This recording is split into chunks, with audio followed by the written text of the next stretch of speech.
ಇನ್ನು ಬಿಜೆಪಿ ವಿರುದ್ಧದ 40% ಕಮಿಷನ್ ಆರೋಪ ಪ್ರಕರಣದ ಬಗ್ಗೆ ತನಿಖೆ ನಡೆಸಿದ ನಿವೃತ್ತ ನ್ಯಾಯಮೂರ್ತಿ ನಾಗಮೋಹನ್ ದಾಸ್ ನೇತೃತ್ವದ ಸಮಿತಿ ನಿನ್ನೆ ಸಿಎಂಗೆ ಮಧ್ಯಂತರ ವರದಿ ಕೊಟ್ಟಿತ್ತು.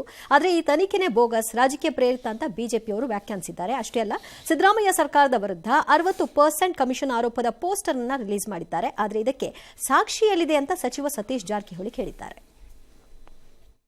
ದಾಸ್ ಅವರ ವರದಿ ಏನಿದೆ ಅದು ಪೂರ್ತಿ ಪೊಲಿಟಿಕಲ್ ವರದಿಯನ್ನ ಕೊಟ್ಟಿದ್ದಾರೆ. ಯಾವ ಮಾನದಂಡದಲ್ಲಿ ತನಿಖೆ ಮಾಡಿದ್ದಾರೆ, ಅದಕ್ಕೆ ದಾಖಲೆಗಳೇನು ಕೊಟ್ಟಿದ್ದಾರೆ, ಇವ್ರಿಗೇನು ಸಂಬಂಧ ಇಲ್ಲ ಬಿಡಿ. ಇವ್ರ ಏಜೆನ್ಸಿ ಅಲ್ಲ, ತನಿಖಾ ಏಜೆನ್ಸಿ ಅಲ್ಲ. ಇವರು ಲೋಕಾಯುಕ್ತದಲ್ಲಿ ಕ್ಲೀನ್ ಚಿಟ್ ಅಂತ ಕೊಟ್ಟಿದ್ದಾರೆ. 40% ಆಧಾರದ ಯಾವುದೇ ದಾಖಲೆಗಳು ನಮಗೆ ಕೊಟ್ಟಿಲ್ಲ ಅಂತ ಕೊಟ್ಟಿದ್ದಾರೆ. ಯಾರಿಗೆ ನೋಟಿಸ್ ಕೊಟ್ಟಿದ್ರಿ, ಯಾರ ಮೇಲೆ ಆರೋಪಗಳನ್ನ ನೀವು ಮಾಡಿದ್ರಿ, ಅವ್ರಿಗಂತೂ ನೋಟಿಸ್ ಬಂದಿಲ್ಲ. ಹಾಗಾಗಿ ಆಯೋಗದ ರಿಪೋರ್ಟ್ದಲ್ಲಿ ಏನಿದೆ ಅಂತ ನೋಡ್ಕೊಂಡು ನಾವು ಮಾಡ್ಲಿಕ್ಕೆ ಆಧಾರ ಇತ್ತು. ನಮಗೆ ಯಾರೋ ಅಧಿಕೃತವಾಗಿ ಹೇಳಿದ್ರು ಆಧಾರ ಇತ್ತು. ಈಗ ಸುಮ್ಮನೆ ಅವ್ರ ಪಾಡಿಗೆ ಯಾರೋ ಅಧಿಕೃತವಾಗಿ 1000 ಹೇಳ್ತಾರೆ. ಸತೀಶ್ ಜಾರಕಿಹೊಳಿಗೆ ಸರ್ ಯಾವುದೋ ಇದಿಲ್ಲ, ಹೊಡೆದ್ಬಿಟ್ರೆ ದುಡ್ಡು ತಿಂದು ಬಿಡ್ತಾರೆ ಅಂತ ಆಧಾರ ಮಾಡೋದ ಅದನ್ನ ನಾಳೆ ಮಾಡೋಣ ಆಧಾರ ಸತೀಶ್ ಜಾರಕಿಹೊಳಿ ಮೇಲೆ. ಹಂಗಾರೆ ಸತೀಶ್ ಜಾರಕಿಹೊಳಿ ಕಮಿಷನ್ ವ್ಯವಹಾರದಲ್ಲಿ 300 ಕೋಟಿ ಹೊಡೆದಿದ್ದಾರೆ ಅಂತ ಯಾವನೋ ಒಬ್ಬ ಹೇಳ್ಬಿಡ್ತಾನಪ್ಪ ಅಂದ್ರೆ ಆಧಾರ ಮಾಡೋಣ. ಅದೇಂಗೆ ಆಧಾರ ಮಾಡ್ಬಿಡ್ತೀರಿ ನೀವು? ಆಗ ಅವನ ಮೇಲೆ ಕೇಸ್ ಹಾಕಲ್ವಾ ನೀವು? ಅದೇಂಗೆ ಮಾಡ್ಬಿಡ್ತೀರಿ ಆಧಾರ? ಅದಕ್ಕೆ ಹೇಳಿದ್ದು. ಸುಮ್ಮನೆ ನಿಮಗೆ ಸಿ ಎಂ ಆಗೋ ಆಸೆ, ಬೇರೆ ಮಾಡ್ಕೊಂಡ್ರೆ ಆರಾಮಾಗಿ ಸಿ ಎಂ ಆಗ್ಬೋದಾ? ಬೆಳಗಾಮಲ್ಲಿ ವಿಧಾನಸೌಧ ಬೇರೆ ರೆಡಿ ಇದೆ.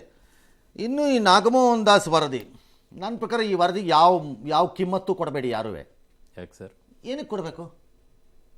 ಏನಕ್ಕೆ ಕೊಡಬೇಕು? ಸರ್ಕಾರ under what grounds he will do this? ಸರ್ಕಾರ ಹೇಳಿತ್ತಲ್ಲ ಸರ್, ನಾವು ತನಿಖೆ ಮಾಡ್ತೀವಿ. ಅದರದ್ದು ನಾಗಮೋಹನ್ ದಾಸ್ ಕೈಲಿ ಮಾಡಿಸಿದ ಮೇಲೆ ಆ ತನಿಖೆಗೆ ಹೆಂಗಾಗತ್ತೆ?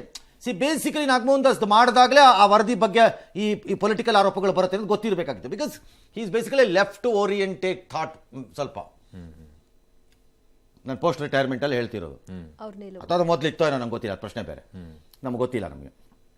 ಹಾಗಾಗಿ ಏನು ವರದಿ ಬರುತ್ತೆ ಇದರಲ್ಲಿ? ಎಲ್ಲ ಅವನಿಗೂ ಗೊತ್ತಿತ್ತು ಇದರಲ್ಲಿ ಏನು ವರದಿ ಬರುತ್ತೆ ಅಂತ. ಈಗ ನಾಳೆ ಅದರ ಬೇರೆ ಸರ್ಕಾರ ಬರಲಿ ಬಿ ಜೆ ಪಿಯವ್ರದ್ದು, ಅವರು ಇಂಥವ್ರನ್ನ ಒಬ್ಬರು ನೋಡ್ಕೊಂಡು ಇನ್ನೊಂದು ವರದಿ ಬರ್ಸ್ಕೊಳಕ್ಕಾಗಲ್ಲ ಅನ್ಕೊಂಡಿದ್ದೀರಾ ಸತೀಶ್ ಜಾರಕಿಹೊಳಿ? ನೀವು ಈ ಗೌರ್ಮೆಂಟ್ ಬರ್ಸ್ಕೊಳಕ್ಕಾಗಲ್ಲ ಅನ್ಕೊಂಡಿದ್ದೀರಾ? ಬರ್ಸ್ಕೊತಾರೆ. ಹಂಗಾಗಿ ಈ ವರದಿಗೆ ಯಾವ ಕಿಮ್ಮತ್ತು ಕೊಡಬೇಡಿ. ನೋಡೋಣ ಮುಂದಕ್ಕೆ. ಓಕೆ, ಪೋರ್ಟಲ್ ಆಗಬೇಕು.